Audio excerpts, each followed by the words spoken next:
Magandang araw mga kabayan at kadepensa, may ibabahagi na naman ako sa inyo. Dahil ngayong araw na ito ay may pag-uusapan tayong tungkol sa ating depensa, mga missiles at drone ng Philippine Navy na testing sa West Philippine Sea. Pero bago tayo magpatuloy, wag mo muna kalimutan mag-like, share, and subscribe. Paki-follow at like muna ng aming page na nasa description na ang link. Lumahok ang Philippine Fleet's naval and air assets sa anti-submarine at surface warfare exercises upang mapahusay ang kahusayan at interoperability ng mga unit nito. Sinabi ni Lieutenant Giovanni Badidley, ang tagapagsalita ng Fleet, na ang mga naval exercises, na kadalasang nagaganap sa Zambales ay bahagi ng sea-going phase ng exercise Pagbubuklod 2023, kabilang sa mga kalahok na naval at air assets ang missile frigates, ang BRP Jose Rizal at BRP Antonio Luna, BRP Valentin Diaz, BRP Lolinato Toong, BRP Jenner Tinangag at ang iba pang mga assets ng nasabing hukbo. Magsasagawa rin ang mga unit ng mga tactical fleet operations alinsunod sa command, control, communications, computers, intelligence, surveillance and reconnaissance interdiction. Sinabi ni Philippine Navy Commander Rear Admiral Renato David na bahagi ng kanilang mandato ang patuloy na sanayin ang mga fleet forces, upang matiyak na sila ay nagbibigay ng hukbong pandagat at pinag-isang command na highly competent sailors and aviator para sa tagumpay ng misyon ng naturaang hukbo. Sa hangarin na palakasin ang kakayahan nito sa pagpigil laban sa mga panlabas na pag-atake, sinubukan ng fleet ng bansa ang drone at missile system nito sa West Philippine Sea. Sinabi ni Lieutenant Giovanni Badidley ng Fleet Public Affairs Office na ang Sea Phase ng Philippine Fleet's 2023 exercise Pagbubuklod ay isinagawa sa karagatan ng Capones Island sa Zambales, na ilang daang kilometro lamang ang layo mula sa Scarborough Shoal. Bagamat nasa loob ng Exclusive Economic Zone ng Pilipinas, ang sandbank ay inagaw ng China matapos ang isang standoff sa Pilipinas noong 2012. Sa ikalawang araw ng drill Sea Phase sa Zambales Island noong Huwebes, sinabi ni Badidley na ginamit ng tatlong multi-purpose attack crafts ng fleet ang kanilang Spike ER missile system sa isang live firing exercise. Sinabi ni Badidley na sinubukan din ng fleet noong Miyerkules ang kakayahan ng Unmanned Aerial Vehicle System ng Naval Air Wing, na karaniwang kilala bilang drone. Ang drone, na nakadeploy sa ilalim ng Maritime Unmanned Aerial Reconnaissance Squadron Flight Bravo ng fleet, ay bahagi ng kakayahan sa anti-submarine. Ayon sa Tenyente, upang higit na mapabuti ang interoperability, sinubukan din ng fleet ang pagiging tugma ng mga komunikasyon nito sa punong tanggapan ng Philippine Fleet sa pamamagitan ng marine radio, ship-to-air, at ship-to-ground communication, kasama rin sa mga paunang aktibidad ng 2023 exercise Pagbubuklod ang tabletop exercise sakay ng BRP Tarlac, at subject matter expert exchanges sa mga operations officers, planners, headquarters staff, at iba pang kalahok. Nagsimula ang taunang multilateral drill noong Lunes, October 23, at tatagal hanggang October 27. Ang Czech Republic naman ay nagmumungkahi ng mga sasakyang pandagat na maaaring gamitin ng Pilipinas upang masiguro ang mga teritorial na tubig, sabi ni Pangulong Ferdinand Marcos Jr., sa isang pahayag nitong Miyerkules. Sinabi ng palasyo na nakipagpulong si Marcos kay Czech Republic Ambassador to the Philippines Karel H. sa palasyo ng Malacañang, ang inyong bansa ay nakatulong na sa amin sa pagpapanukala ng ilang sasakyang dagat na magagamit namin para sa pag-secure ng aming maritime waters, ang aming maritime territory, at tulad ng dapat mong malaman na ito ay nagiging isang napakahirap na problema na kinakaharap natin, sinabi ni Marcos kay H.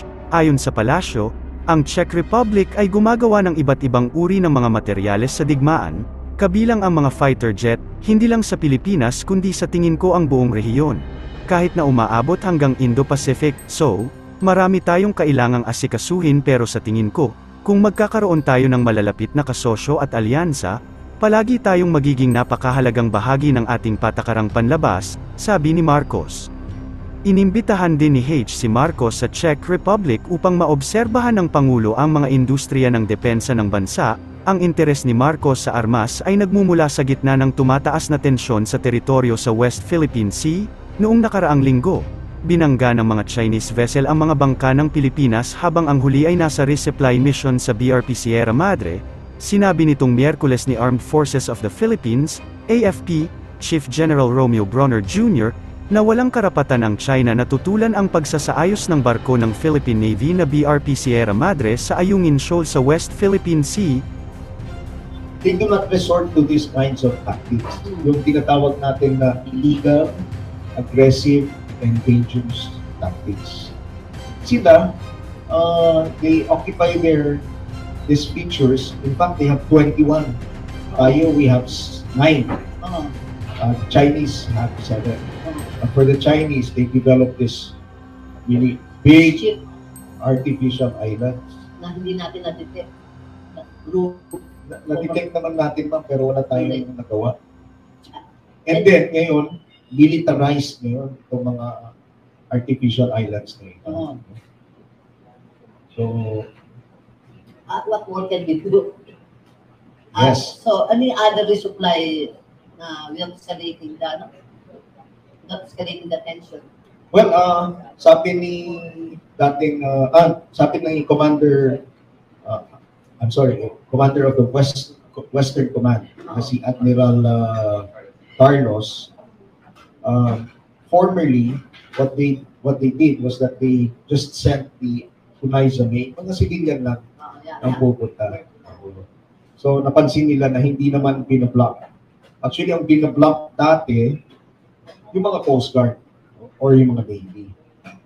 However, in the last resupply mission, nagulat kami, no, na talagang pati yung Hunay-Zamay natin, talagang binablock. Kasi may mga construction materials daw dinadala. Oo. Yun pa, ma'am, sa akin lang, bilang Chief of Staff Armed Forces of the Philippines, I really believe that we have the right to repair the ship. No? Because that is a commissioned Philippine Navy ship.